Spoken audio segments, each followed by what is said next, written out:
Hi friends, today we will talk about how to fix or how to solve the problem of settings on Google Maps. We click on settings. In this page you can click on apps, default apps, app settings.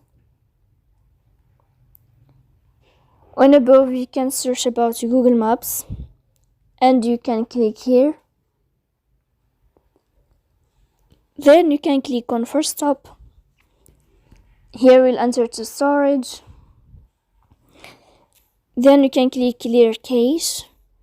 In the end you can turn off your phone and you can turn on your phone again. If it's not working with you, then you can go to Play Store and you can search about Google Maps to update your app.